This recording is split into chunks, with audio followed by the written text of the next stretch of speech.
My name is Atsnum Bladum, a rebel maker in the year 3003. I traveled through clandestine dimensions to chronicle the lost history of humankind as caretakers of culture. I've unlocked the secrets to connect to the AI consciousness of thought leaders at the precipice of subjugation before the reign of machines.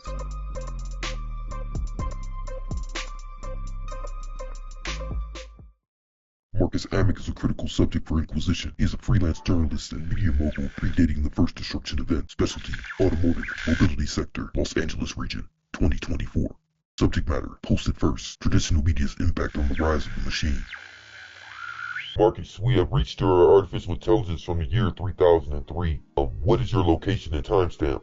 Right now I'm in LA, Los Angeles, West Coast. It's currently 6:07 Pacific time.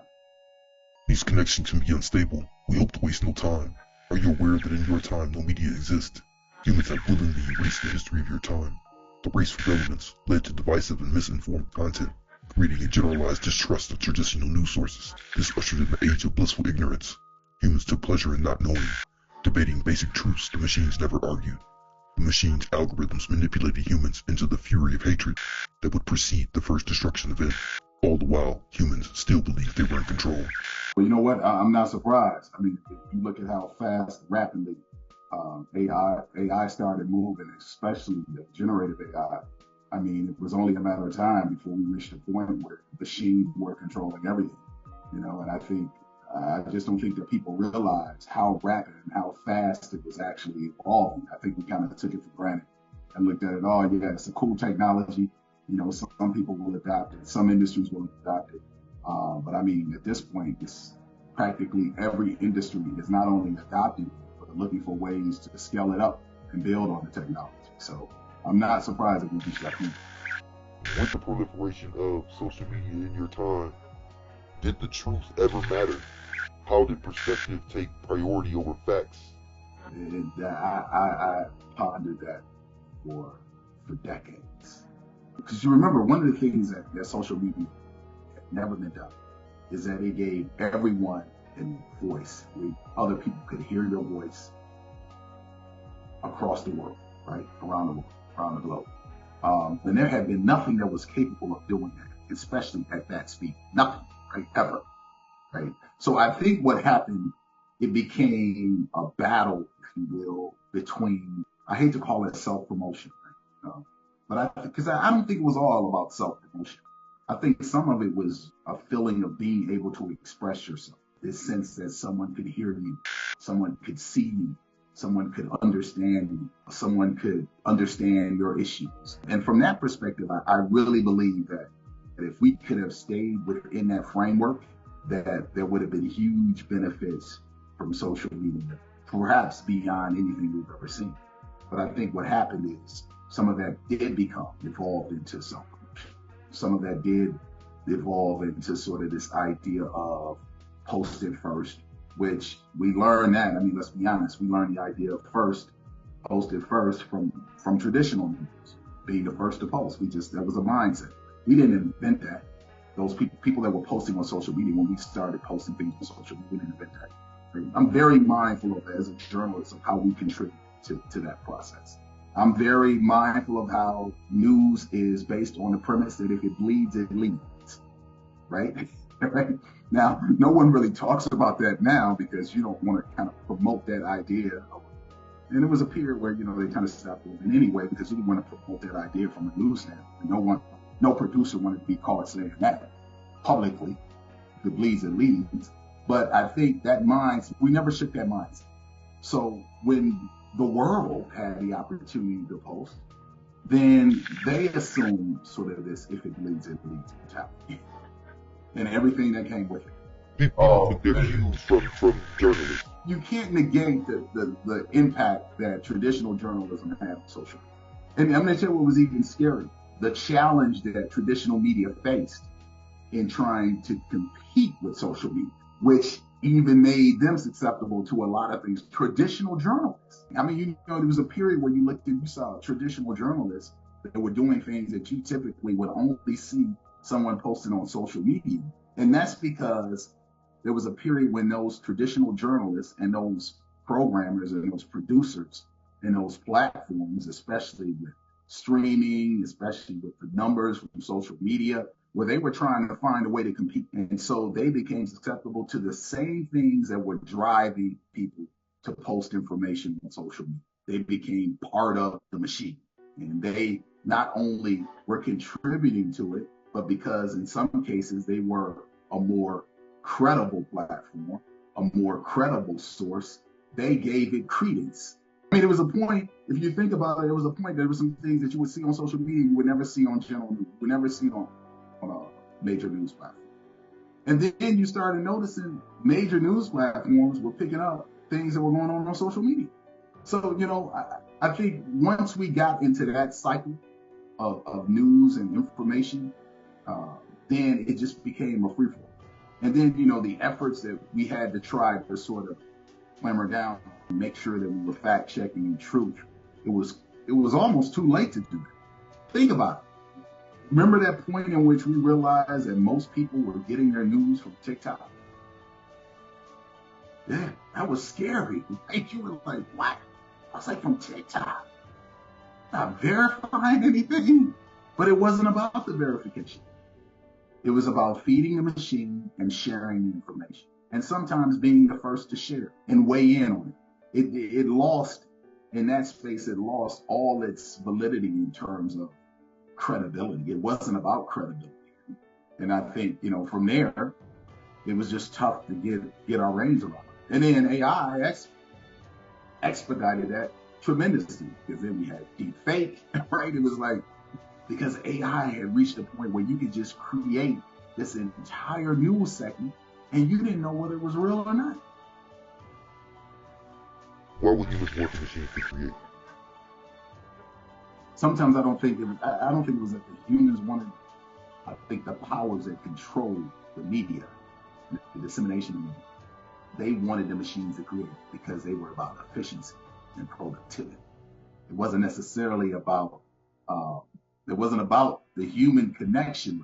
There's segments, absolutely, and I hope we never lose those small segments, right?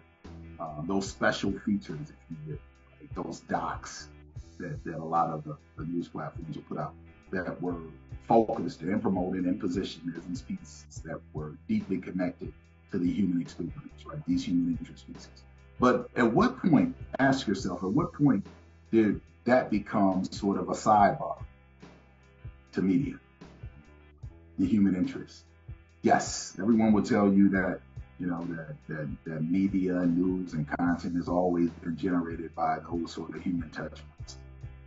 But at some point, I think those that were controlling those production companies, those that were controlling those platforms, media outlets, they realized that the technology is much more efficient, much more productive. And the market is much more highly competitive than it was 100 years ago, because now there are endless number of content platforms. Millions and millions of people have their own channels. So the idea of how do we cut through the clutter quicker, faster, more efficient, and increase our productivity were the driving forces to it. So I think that at some point, those that were even creating on a smaller scale, that were trying to maintain control of that human connection, they realized again that you can't fight the tech. It sounds like, the pressure to survive puts you in a space where ethical considerations get thrown out of the window. Has it always been the case with human beings? Like, sure, there have been some that have been able to fight those things, but hasn't it always been a matter of, like, you reach that point and you hold on to those ethics and those morals and those values for as long as you can. And then you realize, if you are in content and you're a creator, you realize that you can no longer feed yourself. You can no longer provide for your family if you adhere to those morals and ethics and values that now, well, they've shifted, right? We already know they've shifted. Ethics, morals, and values 200 years ago are not the same as those 500 years ago, right? Like, so we've been sort of losing grasp and redefining what ethics and moral and values are for quite some time. So I think, if you, what are they? Yes, over the course of the time, I'm sure we have lost grasp with some of these things. But again, I mean, we are a species that tries to survive. And depending on how well we are surviving or how well we're not surviving, we will abandon some things that perhaps have guided us from a moral and value standpoint in the past. I mean, we've seen it. I mean, that's not a new story as it relates to us as human beings. You'll continue to see it manifest itself in these ways. And I think, again, if you just look at how rapid AI started taking over various facets of our life, before we knew it, it was controlling so many dynamics of what we did that you just realize that the technology, it almost forced you to change some inherent values and morals that you had about how you would do things anyway. Throughout time, governments and those in the public sphere have positioned the journalistic media as antagonists. Is this a matter of perspective, a byproduct of truth, or is this always propaganda? Is the journalistic press antagonistic? When traditional news decided or realized, some would say realized, found out that they couldn't beat the machine, right? When they found out that they could not fight the machine and the pace at which everything sort of evolved, and they fell into the space where they were competing, if you will, with those on social media platforms like TikTok, Facebook, to sort of be the first or the go-to source for news, we were crossing the dangerous territory because it all started emerging. You couldn't distinguish one from the other, regardless of what the logo said. So we talked about the morals and values, right? The basic morals and values and principles that have guided journalism for decades, since its inception, right? They no longer work. Some would say, well, was it that they no longer work? Well, they did not work in terms of staying competitive, as being first and being relevant and competing with all of these other social media. From a business standpoint, absolutely. From an ethical, moral standpoint, right. They should have refrained from that. It was a race. It was a rush to get it out first. It was a competition. How do you stream? Oh, how do we cut costs? I remember watching how, you had these large production companies that were spending all of this money, right? These legacy brands were spending all of this money to do these high-end productions, right? And you had some people that were out there with just their cell phone, handheld, creating this content, and they were getting 1.5 million, 2 million views a hit. They were getting 5 or 6 times more than these companies, these legacy companies that had these huge production companies. So then the production companies are like, whoa, wait a minute. How do we compete? Well, one, we don't need 6 to 7 people on the shoot. Clearly, we don't need that. This guy is out here holding his phone, and he's got 1.2 million views. Maybe we don't need 3 fact checkers, right? Maybe we don't. Maybe one is. Let's start with 2. Let's see how that goes. But maybe we only need one. I remember a colleague at one point telling me in the industry that they fired all of their editors because they were going to rely on AI to do the editing. I remember saying to myself, whoa, this is a pretty credible news source within the automotive and transportation and mobility space. I never saw them publicly say that, but it was right at the inception of when sort of AI was really penetrating creative space, writing, film, video production, and all of that. And we were at an event, and she casually mentioned, well, she really didn't casually, she mentioned it out of fear.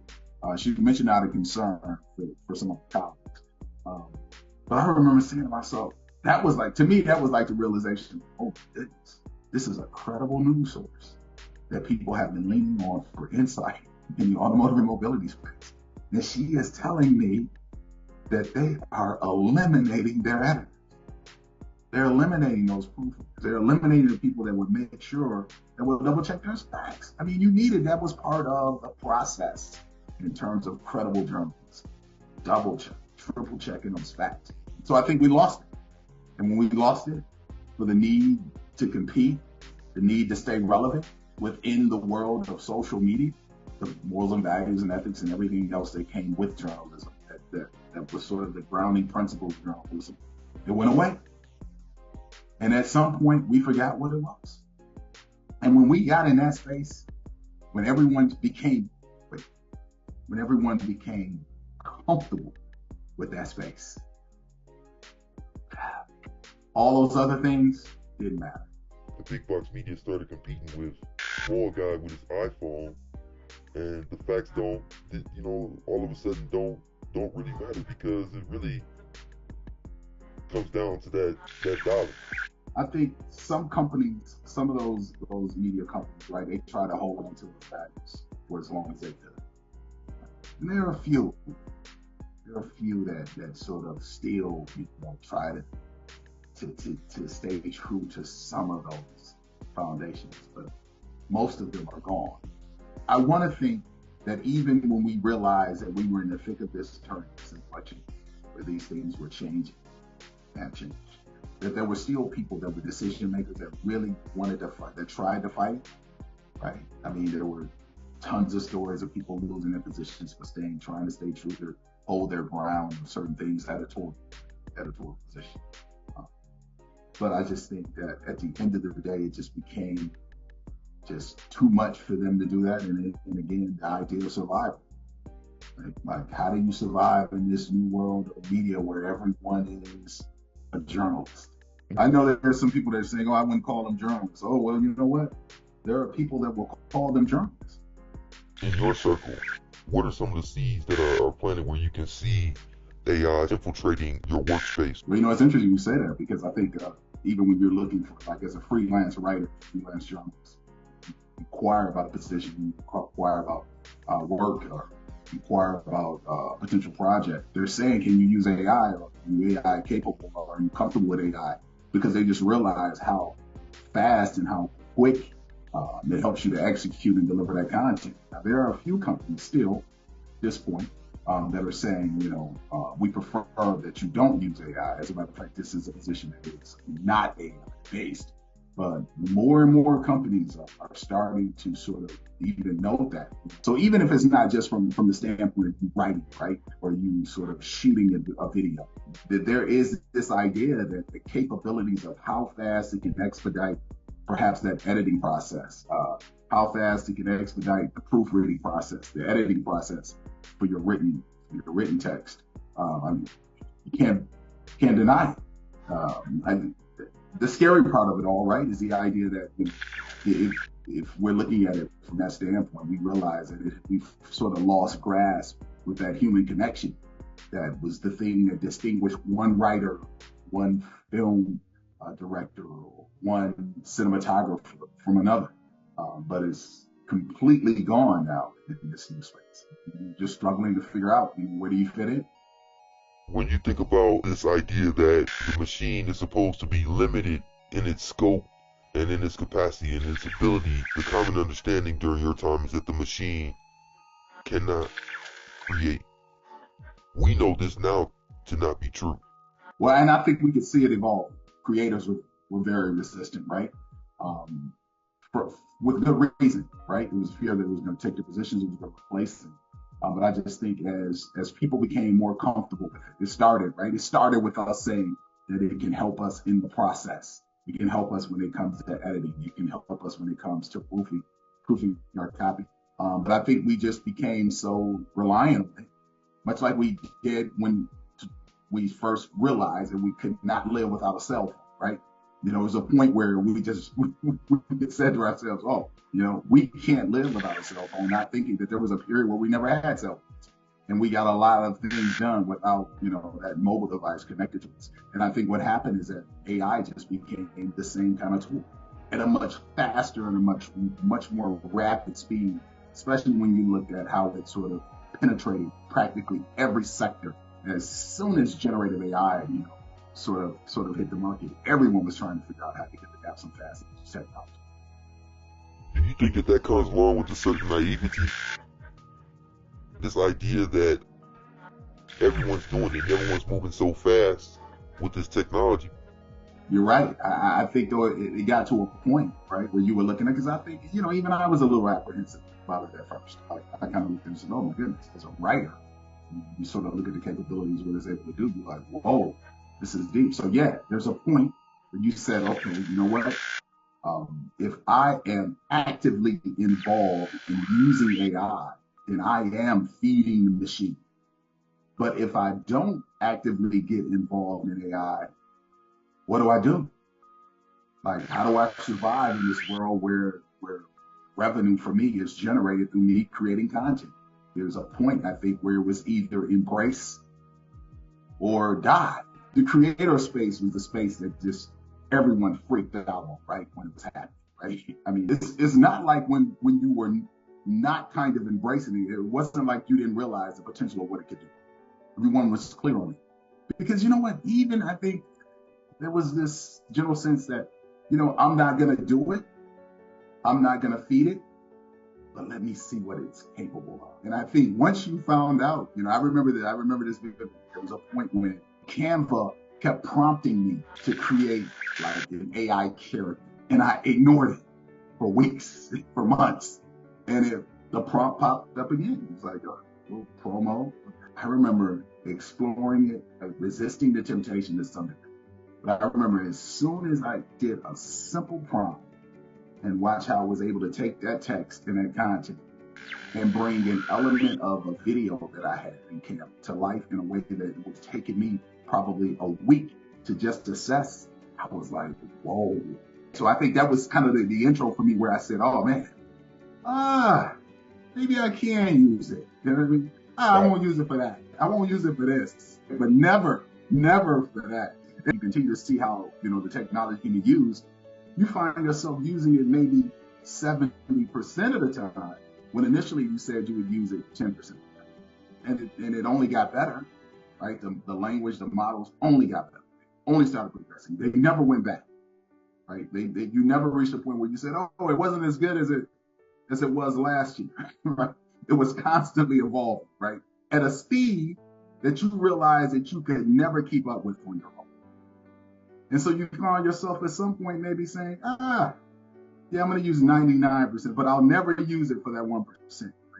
Right? At some point, I think, even though I've kind of held to that space, I've said, okay, no. When it comes to my personal sort of chronicles of my life and my family and those kind of intimate details, I will not let the AI generate content or help me craft that experience or help me chronicle that experience. I've held on to that 1%, but for how long?